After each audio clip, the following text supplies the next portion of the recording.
Hi, welcome to the channel today, and today we're just going to be looking over, it's a different spot. They do got a lot of fruit trees here. We're staying here. My wife's got some medical tests to go through, so just going to kind of show you kind of what they do, what they're doing right, what they're doing wrong, in my opinion, and show you the different fruit trees that they have here. I'm not staying in the place because it's not open to the public. Anyway, let me turn you around. This is one of the citrus trees. One thing I will show you here is they're doing a good job. There's the graft there. Now they do pile their compost up a lot, but those down there, all those things that are cut right here, those are not, they're below the graft, so they're going to be suckers. You want to cut those out. They will take over the tree if you're not careful.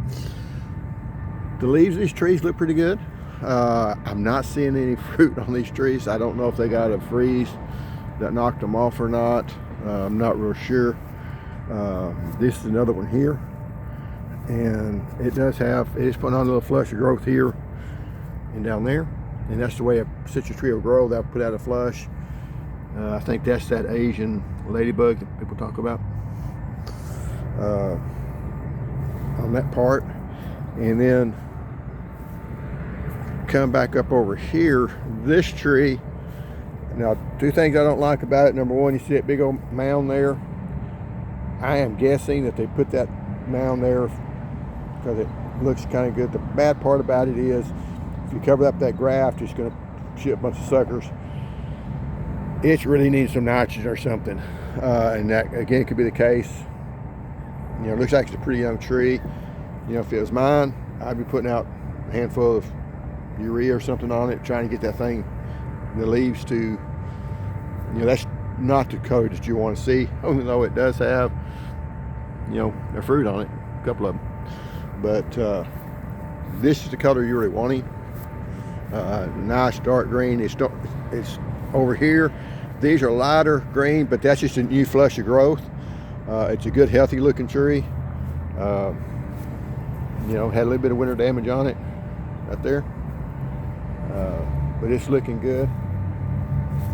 I don't see anything wrong with that. Some of these leaves are a little, but you'll get that sometimes. And then they got a tree over here. Did want to show you something you have to watch out for. Another citrus. Let me see if I can find it now. Maybe it wasn't this one. Anyway, it had some. Well, it wasn't that tree. You do want to make sure you're just getting, you know, your grafted varieties growing here, and that's why I don't really like as much compost they got on the bottom of that. But they're doing a good job. They got it cleared out. This reduces competition. The other good thing about this here is not have a lot of Bermuda grass. Bermuda grass will compete with them. Most of this is going to be St. Augustine or carpet grass, one of the two, and that actually works well because it doesn't suck up a lot of nitrogen, so you're not going to compete with each other. They do like to prune these, and here's what I was going to show. It's this tree. See that right there? That is rootstock. So hopefully that come in here and clear all that out, because those shoots will come in and take over the tree if you're not careful, and then you wonder, well, why is it producing any good fruit? It's because you got the rootstock. Because you'll notice these leaves, or leaves are 3. This means it's probably a trifoliate or trifoliate cross, and the other leaves are your regular orange or satsuma or whatever tree leaf. Now, sometimes you do use sour orange, and sour orange will look just like, you know, the grafted part. So you know that the leaves of 3 will tell you it's not a citrus variety you're probably wanting, but that doesn't mean that because it's not, that you also don't have the suckers. So this is one of the things you have to watch out for. Over here, they have a persimmon tree, and it's made a lot of blooms on this one. Persimmons do bloom out later, and it's going to have some fruit on it. This here is pomegranate. It's got some blooms on it down there. And being in Houston, we're starting to get a rain. Here's apricot tree. It will never produce. Just telling you. Apricots just don't produce down here. You know, the tree itself would be here, but you just hardly ever get fruit off of apricot tree in the Houston area. They've tried it a long time. They're a pretty tree, you know, but you know, if you're in the Houston area and planting apricots, you're probably never going to get any fruit off of it. So they do got some grapevines growing on back there. The only thing about chain finch, you see all the old vines and stuff, they do kind of, stuff does grow up on them. Another pomegranate tree with some more blooms. Pomegranates, I'm not sure of. If you can say how well they make down here, I know they split bad. Some varieties like Wonderful split bad, but will they ever make fruit? I don't know yet. I've got some planted. I haven't made any fruit yet. They don't mean they don't produce. Another apricot, looks like. And we'll come over here. They got a cottonwood tree planted, which, well, it might be a sycamore. I'm not sure. One thing I did want to show y'all was the fig trees. So these fig trees were not very big.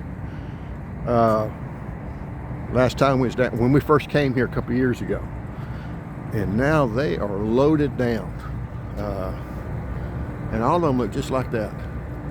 Lots of figs on them, nice big healthy trees. These won't look as healthy later in the year. They've probably tripled in size since last year. Got a lot of growth on them. That's all grown from this year. A lot of times if they got a lot of growth like that, they don't produce a lot. They got too much nitrogen, but these are producing. They do trim these back pretty hard. I know one time they had a lot of fruit, not this much, and one of the guests was telling us, and then they pruned them right back before they actually made fruit. So a lot of these are volunteers, people that are taking care of this, so they probably didn't realize it. But anyway, that is a really nice looking fruit tree. I do like the fact that they're allowing these fruit trees, these figs, just to grow out in the bush. That does seem to help more. This is a newer tree here. Because they're doing so well, they've expanded the trees. But these are some really nice looking fig trees. This is a different variety here, and I don't know what the varieties are. And it's got some on it also. Another nice big pomegranate. This over here is going to be, I believe it's a loquat tree right there. Another problem you have a lot of times when you have a lot of bark is you have fire ants. So they're gonna need to control that fire ant, and you got a fruit tree right beside it. But not much to do there. Here they've got probably an apple tree, a pear tree, Oshi. And then over here, it's another apricot, another persimmon. And this fruit's a little bit bigger. They've got some blackberries growing over here. And those are Primark Freedom. I can tell from the size. They're a right nice big berry. Our berries aren't near this far along at the house, so they didn't get the freeze we got later, because all these berries are fixing to be ripe. And they got them a sprawling rose bush here growing. That is not a fruit tree. I think that's a waxworm. Don't know why you want to grow with that. There's some more of that Primark Freedom. So, that Primark Freedom makes really well down here. It does a really good job. We've also got another grapevine they're growing, and they are trying to trellis it up pretty good. Over here, we got a plum tree.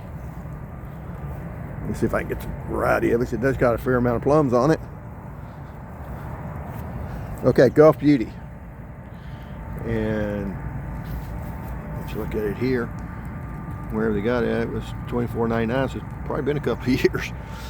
Gulf Beauty is a good one for down here. It's a very low chill plum. It also needs it's semi self-fertile. So, but it's looking good. The plums aren't that great of quality. Gulf Rose is a much better tasting quality plum, but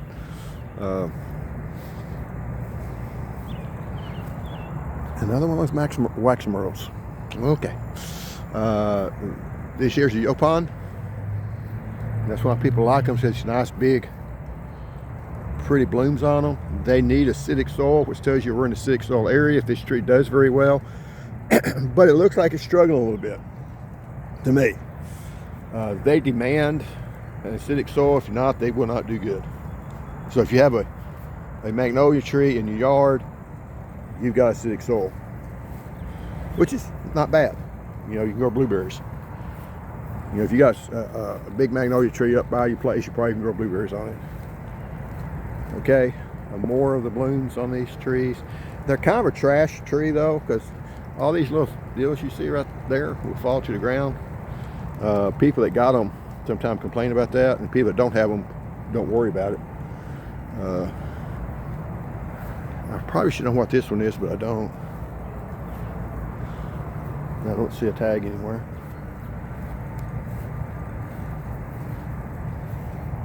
And then over here, you know, I'm not going to complain much on their grapevine trellis because they look a whole lot better than mine do. I'll say this: what they really need to do on this one is just put a really big post in here or an X brace. Pull this up tight, and that way it won't be drooping, because the longer it goes, these T-posts do not hold good sideways. They hold wire up and down real well. They do not hold tension very well, because in a fence they don't have to hold it. They're just holding wires up. They're not holding it pressure sideways. And I guess that's all the fruit trees here. I don't want to show too much because I'm just filming this stuff. But anyway, they do have another. I will show this. This is the Primark Freedom also. This is a vine from last year, and this is a vine from this year. This vine from this year won't produce anything until maybe a little bit in the fall, but not much. But it's going to produce its crop next year. So if you're growing the first year and you got this nice vine cane growing, you're probably not going to get much fruit, if any, the first year. Most blackberries won't get any, but Primark Freedom is one that will make a little bit in the fall. But your big harvest will be next year. Anyway, just kind of letting you show us some different, well, and I will show there's little grapes, buds growing on these. They have to have male flowers and female flowers. So you can get, I'm not don't know what type of grape this is. If you get a muscadine grape, there is some muscadines that only have female flowers. So if you have a male pollinating flower somewhere else, they'll make. If not, they won't. Also, there's some that make only male flowers, and 90% of wild muscadines make male flowers. So you never get any fruit off of them. So, and the other 10% is, and some of them have both. And that's kind of what you want to get. You want to make sure you got one that's self-pollinating every 50 foot. So, you know, be aware of that. Anyway, I'm getting wet, so we're going to end the video. Thanks for watching. See y'all next time.